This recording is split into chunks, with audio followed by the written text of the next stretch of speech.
Hey guys, welcome back to another episode of Let's Play Fallout New Vegas. Last time we were in the bunker of the Paladins, the Brother of Steel, and the Elder wants me to go out and see if I can go rescue 3 missing patrols. Then we ran into comb-over man here, Hardin, who wants to take over as Elder because he thinks that things are crap under the Elder's leadership.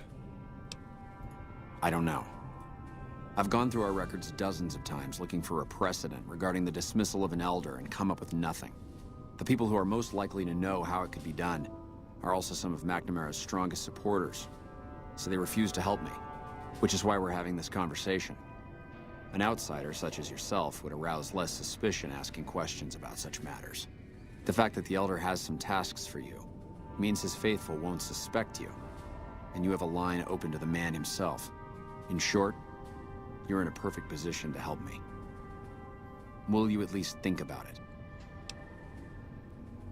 What do I get out of helping you? If I become Elder, the lockdown will be lifted, and we'll once again be able to send patrols out into the wastes. We'll become powerful again. And when that happens, it will be good to have the Brotherhood as an ally. Good enough? That sounds good to me. That'll have to do. I'd recommend going to see Ramos first.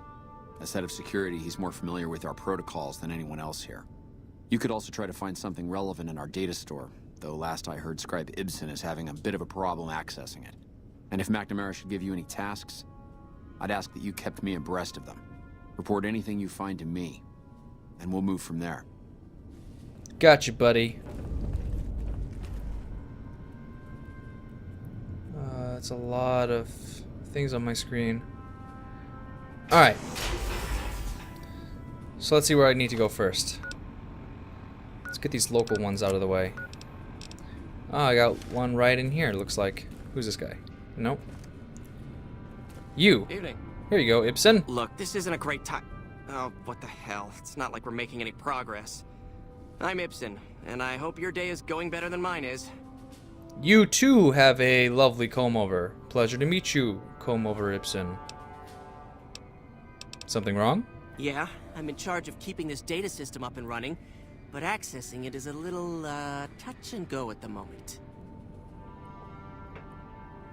And why is that?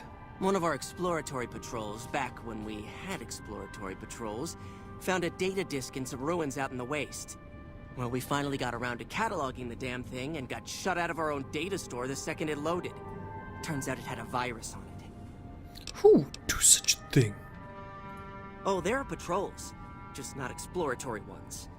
We've been in a state of lockdown for, well, let's just say it's been a while. The only time anyone gets to go topside is guard duty, or to gather provisions. Other than that, it's steel walls and fluorescent lights for us. Why the lockdown? That's not really for me to say. It's a bit of a touchy subject. You should probably forget I mentioned it. Let's go back to that virus. Yeah, some pre-war jackass with too much time on his hands apparently decided to inflict his misery on those around him. It's scrambling all the terminals here at the moment. Luckily, we only use this section for storing historical data. What can I do? I suppose it couldn't hurt to get another pair of eyes on this. Maybe you'll be able to come up with something coming at it fresh. While the entire system is infected, the virus itself is spread across 3 terminals. The problem is that it keeps moving periodically. We'll have it nailed down in a terminal or 2, only to have it jump to another set of terminals before we locate the 3rd. Can the virus's files be partitioned so read access is only provided by the kernel administrator? What? No, that's brilliant.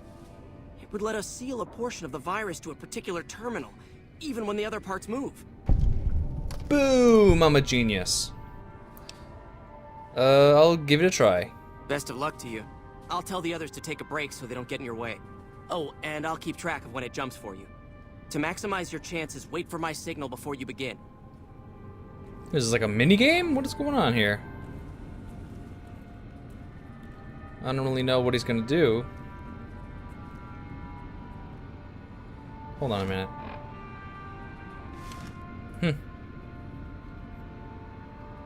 Looks like I'll just wait for him to do something then. What kind of The virus just jumped. Find which terminals it went to. The bunker takes a little getting used to. How do I do that? doesn't it? Okay.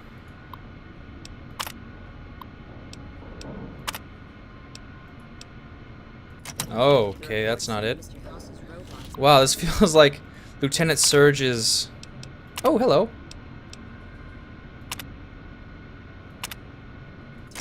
Did I get it? I'll track the virus. 10 seconds. 10 seconds? Oh, oh no, no, no. I don't even understand what I'm doing.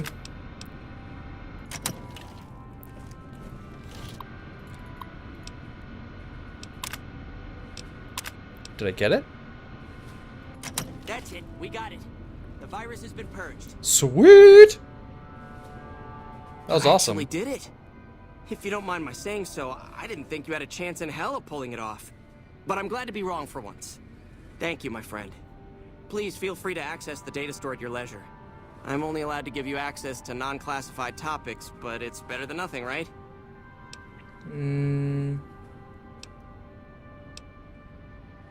How about this one? Now that the data store is fixed, what do you think of Hardin trying to get McNamara dismissed? I can understand how the man might be frustrated by the current situation. He's a take-charge sort of fellow. Standing around's not his strong suit. I myself often wish we could end this interminable stasis and begin moving forward again. What kind of info is in the data store? Oh, all kinds of things. There was already information regarding the layout and systems of this bunker, but we've since added our own data as well. Prior to the lockdown, we had extensively scouted the surrounding area and compiled dossiers on nearby points of interest. Ooh. Well, you'd have to get a senior-level member of the chapter to unlock a topic for you. I've given you access to what I can, but that's not much. The majority of topics fall under Ramos's aegis, since they'd constitute a security risk. Good luck getting anything out of him. You might have better luck with another member of the senior staff. Try talking to them about it. Good thing I'm a suave speaker with the science skill of a billion. Let's take a look at what kind of information we can get from these things. Alright, bunker info. Systems overview. The bunker relies on two main systems, Candle Fusion Power System and the Dervish Camouflage System. Prevent airborne long-range weapons. Okay, what are the goals of the Hidden Valley? To create a self-sustaining shelter for high-ranking VIPs. Multiple layers of reinforced materials. Okay. And I'm guessing all the terminals have the same information that I can access. Right? Yeah, that's what I thought. Okay. So it looks like we need to go talk to, Wait, am I not done here? Looks like Mr. House. Hello again, my friend. But I've already talked to him about everything. Okay. So, I might need to talk to Ramos before that. Right? Ramos?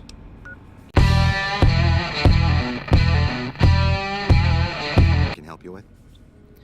What would an elder have to do to get kicked out? So you've been talking to Hardin, eh? He's been looking for a way to usurp McNamara ever since the lockdown started. Don't get me wrong, he's a good man. But Elder McNamara has done all right by us. If it weren't for him, none of us would have survived at Helios. I'll tell you what I told Hardin. There have been only a few cases of elders being dismissed from their posts in the Brotherhood's history. And those involve crimes that someone like Elder McNamara is just not capable of. You can look it up for yourself if you want. I'll grant you access to that portion of the history section of our data store. See Senior Scribe Ipsen about accessing it. What happened at Helios? I'm sure someone's told you all this before. Several years back, we were running our chapter out the Helios 1 solar power station. Our elder at the time, Elijah, had some kind of obsession with the place, which is the only reason we stayed as long as we did. That place was hardly defensible, and we knew the NCR was moving in on us, but the elder refused to budge, insisting that he just needed more time. We never found out what he needed time for. Wave upon wave of NCR troopers hit us from all directions. We held out for a time, but we were grossly outnumbered, and they had more men than we had ammo. Eventually, our positions collapsed. Elder Elijah was nowhere to be found, so McNamara took charge and led what remained of us on a counteroffensive west. We lost a lot of men and women, but we broke through and made it here. Make no mistake, McNamara saved this chapter that day. Who the heck is Elijah? Who was Elijah more like? He was our elder before McNamara. Bright guy, but just between you and me, he was a little off. Our mission is to recover and preserve the technology of the past, but Elijah wanted more. He sought ways to improve upon technology, make it better. When we found Helios 1, he was like a kid in a candy store. Kept talking about the potential and a grand design never realized. He even insisted we set up our base there, against the objection of nearly every paladin. What followed is a whole other story. I bet McNamara killed him. And I'm gonna find out. Bye. Looks like we're heading back to... what's-his-face? The Scribe.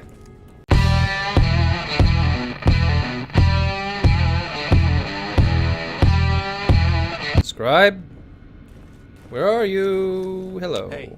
Hello again, my friend. I hope you've been finding the information in the data store useful. No. But... oh. I guess I just have access to it now. Hopefully. Right? Here we go. Elder dismissal incidents. Incident numero uno. Let it be recorded that on this day, Raymond Lorne was dismissed from this post. As Elder for committing the crime of murder, Brother Lorne was known to have hostile feelings toward the victim. Senior Scribe Riddler, the guilty party, insists that Riddler's death is a tragic case of friendly fire, but the tribunal felt that they could not let him persist as Elder with such suspicion hanging over him. Number 2. Be it known that from this day, Kenneth Jones shall no longer bear the title of Elder. What does that say? Ramos about the chain that binds. Okay. Brother Jones has willfully gone against the chain that binds and has been forced to step down. Head Paladin Linguist succeeds him as Elder, Head Scribe Morgan. Number 3. Let the record show that I have stood witness to the dismissal of David James from the post of Elder. Brother James was charged with destroying an unknown device recovered from a recent expedition. The purpose and function of the device remain unknown, and Brother James has thus far proven unwilling to discuss the matter with anyone. Alright. Let's head back to What's-His-Face.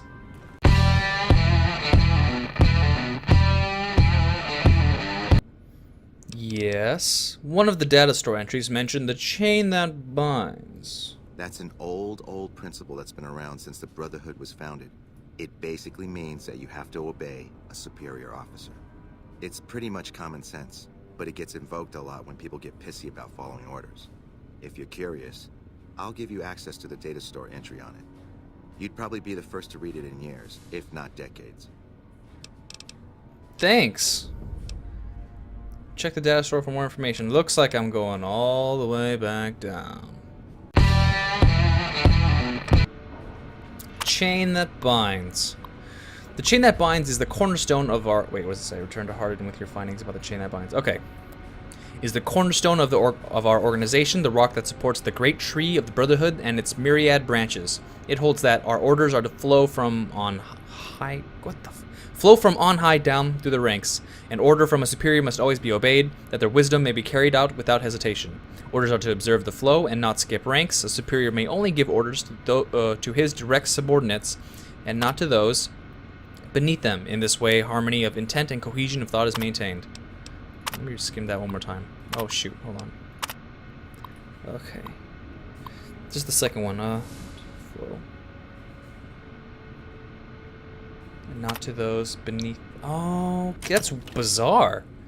So it's saying, I believe it means elders can give orders to their direct subordinates, but not to people even further down the chain, which is weird. So that'd be like if a general couldn't give an order to a private. That's not who I need to talk to. Where's Hardin? Hardin? No.